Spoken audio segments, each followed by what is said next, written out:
तो चलिए बढ़ते हैं आज की कहानी की ओर। दोस्तों, भारत के पश्चिम बंगाल में एक छोटा सा गांव बसा हुआ है। उस गांव की एक पुरानी दास्तां है जो आज भी लोगों के बीच में काफी मशहूर है। तो आज मैं आपको उसी घटना के बारे में बताऊंगा जो कि मजेदार होने के साथ साथ बहुत ही ज्यादा खौफनाक है। हुआ कुछ ऐसा था कि मैं अपने मामा के यहाँ पर गया हुआ था और मैं उसी गांव के बारे में बता रहा हूँ जहाँ से मेरी मम्मी ने अपना पूरा बचपन बिताया था। मेरी मम्मी का कहना था कि हमारे गांव में एक बूढ़े आदमी का बहुत ही खौफ रहा है। अब वो आदमी कौन है इसके बारे में तो मम्मी ने मुझे नहीं बताया, लेकिन उनका कहना था कि वो इतना ज़्यादा खौफनाक है कि जब चाहे वो तब हर किसी को मौत के घाट उतार सकता है। रात को 7 बजे के आसपास ही गांव के सारे घरों के दरवाजे बंद हो जाते थे। लोगों के अंदर उसका डर इतना ज़्यादा था कि कोई भी शाम होने के बाद अपने घर से बाहर नहीं जाता था। मैं अपने मामा के यहाँ पर गया हुआ था और मुझे भी इन चीज़ों के बारे में अच्छी तरह से बताया गया था। लेकिन एक दिन जब मैं अपनी मामी को लेकर गाँव में ही उनके किसी रिश्तेदार के पास गया हुआ था, तब मामी ने मुझसे कहा कि मुझे घर पर चले जाना चाहिए। तब जाकर पूरा का पूरा मामला मेरे सामने आया। तो आइए जानते आखिर मेरे साथ उस रात क्या हुआ था। शाम के करीब 4 बज रहे थे, लेकिन आज काले बादलों ने आसमान को ढककर ये बता दिया कि मौसम पूरी तरह से बिगड़ने वाला है। और इस खराब मौसम में मेरी मामी किसी भी हालत में घर नहीं जा सकती थी।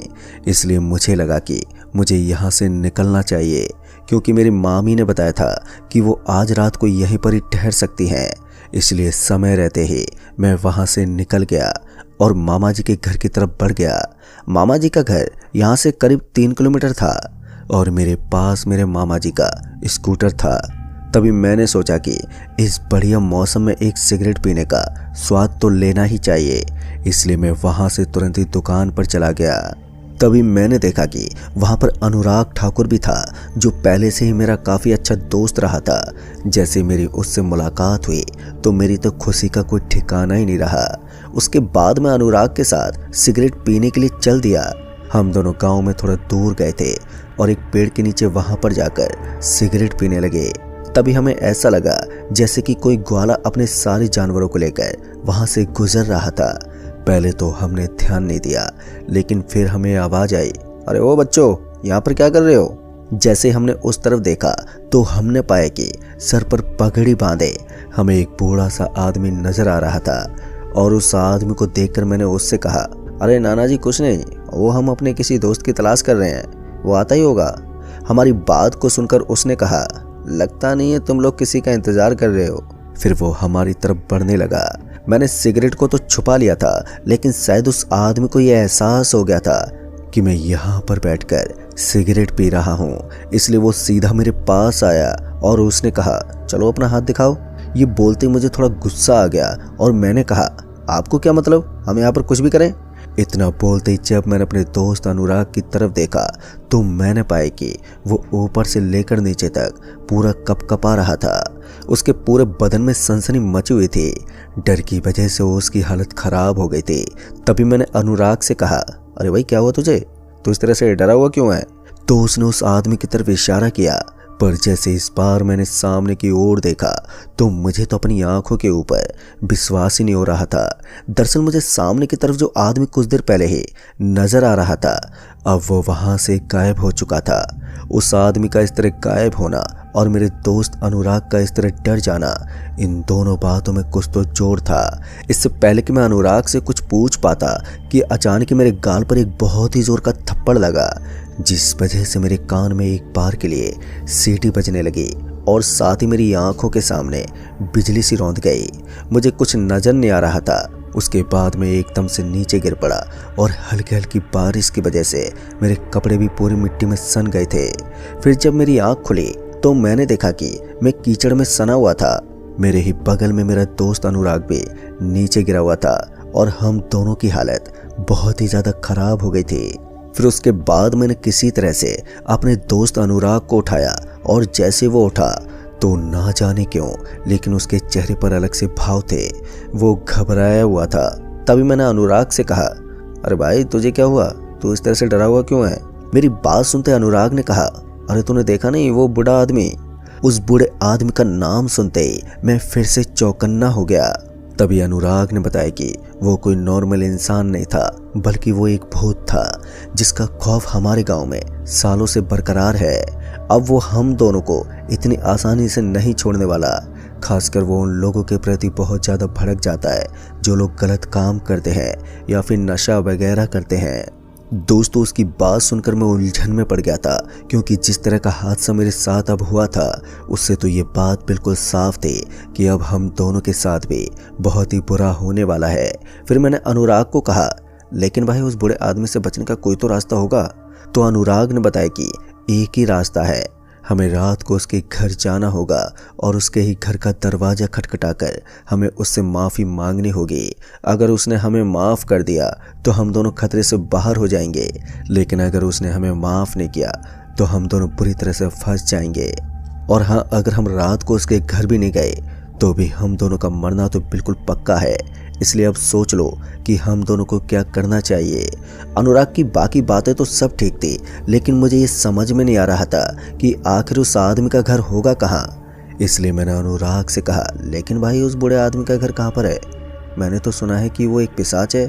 क्या पिशाच का भी घर होता है? तब जाकर अनुराग ने बताया कि गांव के बगल में एक गवर्नमेंट स्कूल बनी हुई है। उस स्कूल के पास वो आदमी पहले काम किया करता था। लोगों का कहना है कि उसकी मौत वहीं पर हुई थी। उसकी मौत एक राज है। उसकी इस रहस्यमय मौत की वजह से ही वो एक पिशाच बनकर घूमता है और बहुत सारे लोगों ने दावा किया है कि उसकी आत्मा को लोगों ने वहां पर घूमते फिरते देखा है। अब तो मैं और मेरा दोस्त अनुराग, हम दोनों बस उसके घर जाकर ही उससे माफ़ी मांग सकते थे, क्योंकि अनुराग का मानना था कि पहले भी गांव में कई लोगों की मौत हो चुकी है। वो लोग बीमारी के मारे तड़प तड़प कर मरे हैं। हालांकि वो एक ऐसी रहस्यमय बीमारी होती थी जिसके बारे में डॉक्टर भी पता नहीं लगा पाते थे। फिर इतने में ही मेरे शरीर में हलचल होने लगी। मुझे ऐसा लग रहा था जैसे मुझे उल्टी होने वाली है, और हुआ भी बिल्कुल ऐसा ही। मुझे अचानक ही खून की उल्टी होने लगी और सेम उसी टाइम पर अनुराग के साथ भी बिल्कुल ऐसा ही हुआ। हम दोनों समझ गए थे कि उस पिशाच ने अपना काम करना शुरू कर दिया है और अब हम दोनों को कोई नहीं बचा सकता। जैसा कि मुझे अपने दोस्त अनुराग ने बताया था कि हमें उसके घर पर जाकर उससे माफ़ी मांगनी होगी, तो अब मैं वैसा करने को बिल्कुल तैयार हो गया था, क्योंकि इसके अलावा मेरे पास दूसरा कोई भी रास्ता तो नहीं था। ऐसे में मैं अपने दोस्त अनुराग के साथ गांव की तरफ चल दिया। हम जैसे ही गांव में पहुंचे तो हमें वहां पर काफ़ी सारे लोग मिले, लेकिन हमें अब रात होने का इंतज़ार था। जैसे ही रात होती तो मैं अपने दोस्त अनुराग के साथ उस दादाजी के घर की तरफ रवाना हो जाता। धीरे धीरे समय की घड़ी घूमी और फिर मैं अपने दोस्त अनुराग के साथ रात के लगभग 9:30 बजे के आसपास उस घर की तरफ चला गया जहां पर हमें जाना था। जाते समय मुझे घबराहट तो हो ही रही थी, लेकिन हमारे लिए एक आखिरी मौका भी था। फिर हम जैसे उस घर के पास पहुंचे तो हमने देखा कि उसके चारों तरफ गंदगी ही गंदगी पड़ी हुई थी। उस घर की दीवारें मिट्टी से सनी हुई थी।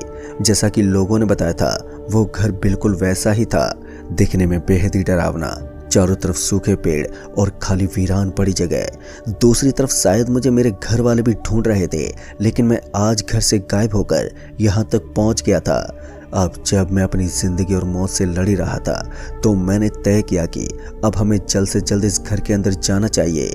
फिर मैं उस घर के अंदर दाखिल हुआ और मेरे पीछे पीछे मेरा दोस्त अनुराग भी उस घर के अंदर पहुंच गया। हम जैसे अंदर पहुंचे तो हमने देखा कि घर की हालत बिल्कुल वैसी ही थी जैसा कि हमने सोचा था। घर दिखने में बड़ा ही डरावना लग रहा था, लेकिन उस घर के एक कमरे में लाइट जल रही थी और वहाँ पर कुछ आवाज़ें भी आ रही थी। हम चुपचाप उस कमरे की तरफ बढ़ने लगे, लेकिन तभी हमें आवाज़ आई, तुम दोनों का स्वागत है मेरे घर में।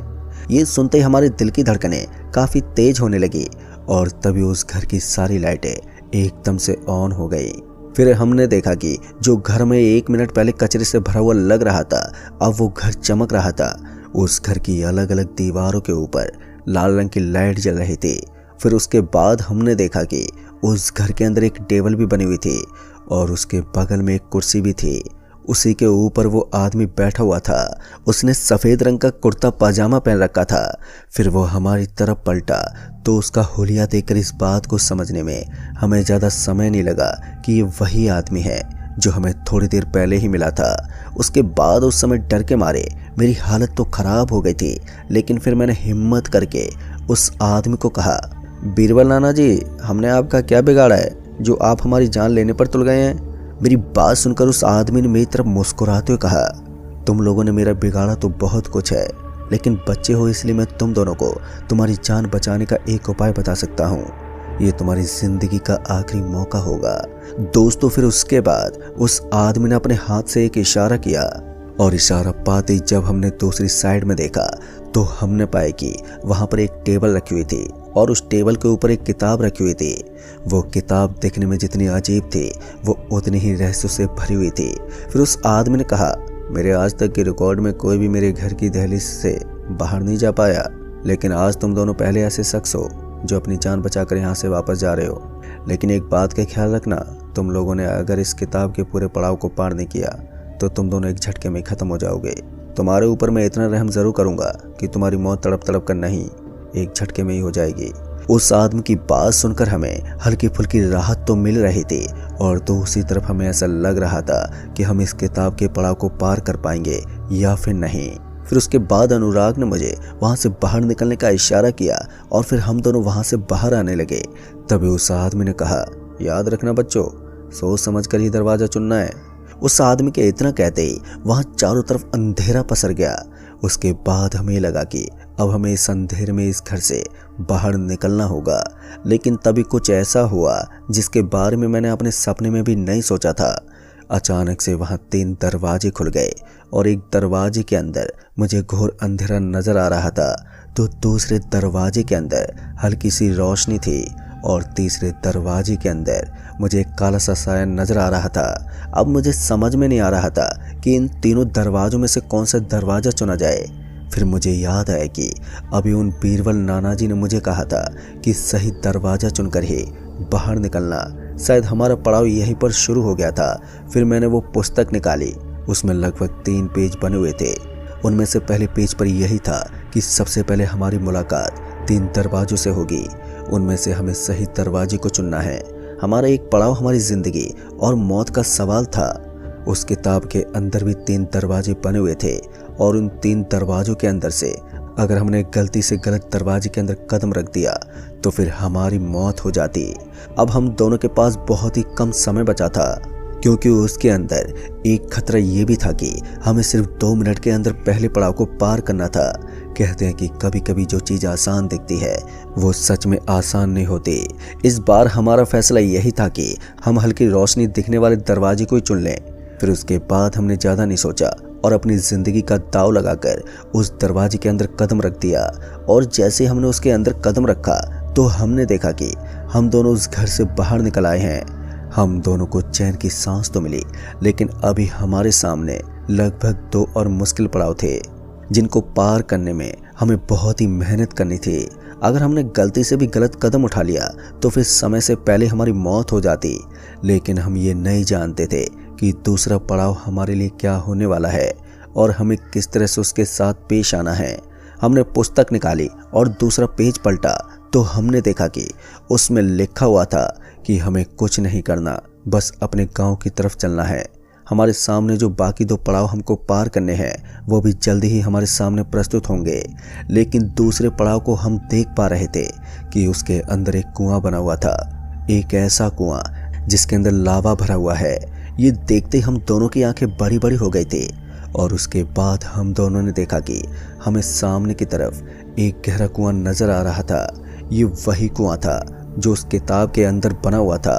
अब ये देखकर हम दोनों का माथा सनक गया, क्योंकि हम इसे बड़े आसानी से पार नहीं कर सकते थे। हम इसके बगल से होते हुए जो निकल सकते थे और हमने किया भी बिल्कुल ऐसा ही। हम जैसे उस कुएं के बगल से होते हुए गुजरने लगे तो हम दोनों को करंट का बहुत ही तेज झटका लगा। ये झटका इतना तेज का था कि हम दोनों लगभग 10 फीट पीछे जाकर गिर पड़े। लेकिन अभी तक मुझे ये बात समझ में नहीं आ रही थी कि हमने गलत रास्ता चुना और उसके बाद भी हम जिंदा कैसे थे। अब मुझे अपने सर में बहुत ही जोर का दर्द महसूस हो रहा था। शायद करंट का झटका कुछ ज्यादा ही तेज था। इधर मेरा दोस्त अनुराग भी उठकर बैठ गया। अब हम दोनों को समझ में नहीं आ रहा था कि इस भयानक पड़ाव को पार कैसे किया जाए। तभी अनुराग ने एक पत्थर उठाया और उस कुएं के अंदर फेंक दिया। जैसे वो पत्थर उस कुएं के अंदर गिरा तो एक भयंकर धमाका हुआ और उस धमाके के साथ लावा बाहर तक निकल गया। जिस तरफ वो लावा बह रहा था उस तरफ एक खाई बनती जा रही थी। अब हमारे पास वहां से निकलने का जो साइड का रास्ता था अब वो भी खत्म होता जा रहा था। इस बार टाइम नहीं बल्कि एक खाई शुरू हो गई थी। एक तरफ कुआं और दूसरी तरफ खाई। हम दोनों को समझ में नहीं आ रहा था कि अब इस मुसीबत से पेश कैसे आए। अभी मेरे दोस्त अनुराग ने आवाज लगाते हुए कहा, भाई मुझे लगता है कि हम दोनों को एक चाबी ढूंढनी होगी। वो देख, उस कुएं के नीचे एक ताला लगा हुआ है। जैसे हमने उस तरफ देखा तो हमने पाया कि उस कुएं के नीचे कुछ लिखा हुआ था और वहां पर एक ताला भी था। शायद उस ताले को खोलने के बाद ही हम दोनों जिंदा बच सकते थे। लेकिन अब उस चाबी को ढूंढना भी हमारे लिए कोई आसान काम नहीं था। एक तो वो खाली और सुनसान जगह, ऊपर से वहां चारों तरफ सूखे हुए पेड़ पौधे ही थे। फिर मुझे लगा कि शायद किताब के अंदर उस चाबी की कोई जानकारी तो हो ही सकती है, इसलिए मैं उस किताब को खोलकर यही देखने की कोशिश कर रहा था। लेकिन मुझे चाबी का कोई नामो निशान तक वहां पर नजर नहीं आ रहा था। पर तभी मैंने देखा कि उस कुएं के बगल में कुछ चीज थी जो चमक रही थी, लेकिन उसके ऊपर हल्का हल्का लावा भी गिर चुका था। इसके बावजूद भी उस चीज का कुछ बिगड़ा नहीं था। इसलिए मैंने अनुराग की तरफ इशारा करते हुए कहा, भाई वो देख, कहीं वही तो चाबी नहीं है। मेरी बात सुनकर वो जल्दी से उसके पास गया और जैसे उसने वहां जाकर देखा तो उसने पाया कि चाबी तो वही थी। और जैसे उसने उस चाबी को हाथ लगाया उसकी दोनों उंगली जल गई थी और वो दर्द से कराहने लगा। लेकिन अच्छी बात ये थी कि इतना सब होने के बाद भी उसने चाबी को उस ताले के अंदर लगा दिया और उस ताले को खोल डाला। उस समय अनुराग का शौर्य किसी शूरवीर से कम नहीं था। उसके हौसले वास्तव में काफी बुलंद थे और देखते ही देखते वो सामने की तरफ दिखने वाले लावे की बनी हुई खाई और वो लावा का बना हुआ कुआं दोनों अचानक ही हमारी आंखों के सामने से ओझल हो गए। दोस्तों, सच कहूँ तो एक बार के लिए मुझे ऐसा लगा जैसे मैंने अपनी एक नई जिंदगी प्राप्त कर ली हो। लेकिन अभी भी हमारे सामने एक और पड़ाव था और ये मेरी जिंदगी का सबसे खतरनाक और भयानक पड़ाव होने वाला था, क्योंकि ये आखिरी और तीसरा पड़ाव था। उसके बाद मेरा दोस्त अनुराग मेरा हाथ पकड़कर आगे की ओर बढ़ा। जैसे जैसे हम आगे बढ़ते जा रहे थे तो वैसे वैसे मेरा दिल जोरों से धड़क रहा था। तभी हमने देखा कि उस किताब के अंदर से अपने आप ही आग उठने लगी थी। ऐसा लग रहा था कि वो किताब जल्दी ही जलने वाली है। वो किताब हमारे लिए उन पहेलियों का एक सूत्र था जो अब हमारी आंखों के सामने जलकर खाक होने वाला था। अनुराग ने कोशिश तो बहुत की, लेकिन वो उस आग को बुझा नहीं पाया और देखते ही देखते आग ने उस पूरी किताब को जलाकर खाक कर डाला। ये दृश्य जख्म के ऊपर नमक छिड़कने का काम करने वाला था। किताब तो जल गई, लेकिन इसके बाद हम दोनों सोच में पड़ गए कि अब आगे आने वाला खतरा किस तरह का होगा। हम दोनों दोस्त अब बड़े ही आराम से अपने घर की तरफ चलते जा रहे थे और हम कुछ ही देर में गांव के अंदर प्रवेश करने वाले थे। लेकिन तभी हमने देखा कि हमें सड़क के बीच में कुछ मुर्दे पड़े हुए नजर आ रहे थे। ऐसा लग रहा था कि कोई ट्रक उन्हें कुचलकर वहां से निकल गया हो। फिर देखते ही देखते वो सारे के सारे मुर्दे एकदम से खड़े होने लगे। ये नज़ारा इतना ज़्यादा डरावना था कि कमज़ोर दिल वाला इंसान कब का मौत के घाट उतर गया होता। उन सभी के चेहरे बहुत ही ज़्यादा डरावने लग रहे थे। तभी मेरे दोस्त अनुराग ने कहा, मैंने कभी भी इस तरह की पैरानॉर्मल एक्टिविटी से सामना नहीं किया है, अब पता नहीं हमारा क्या होगा। इधर मेरा भी कुछ ऐसा ही हाल था। डर से मेरी हालत पतली हो रही थी। और उसके बाद मेरे दोस्त अनुराग ने कहा, अब मुझे लगता है कि हमें उन मुर्दों के सामने ही चलना चाहिए, क्योंकि अगर हमने पीछे जाने की हिम्मत की तो हो सकता है हम वापस से किसी बड़े खतरे में फंस जाएं। मुझे भी उसकी बात ठीक लगी और फिर हमने भगवान का नाम जपना शुरू कर दिया। उन मुर्दों को अपनी तरफ आते हुए देखकर हमारी तो हालत ऐसे ही खराब हो रही थी। लेकिन जैसे जैसे वो हमारी ओर बढ़ते जा रहे थे तो वैसे वैसे डर और खौफ मेरे सर पर सवार होता जा रहा था। लेकिन मैं हैरत में तो तब हो गया जब वो सारे के सारे मुर्दे हमारे आर पार हो गए। हम इस परीक्षा को पास ना करके भी पास कर चुके थे। खैर, फिर मैं और अनुराग ठीक उसी जगह पर पहुंच गए जहां पर हमें एक बरगद का पेड़ नजर आता था।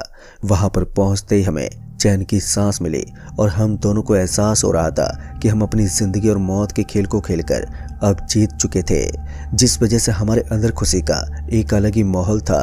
फिर मैं जब गांव से सीधा अपने घर की तरफ लौटा तो मोहल्ले के लोग मुझे देखकर काफी खुश हो गए, क्योंकि सभी को मेरी ही तलाश थी मेरे दोस्त अनुराग को भी गांव में ढूंढा जा रहा था।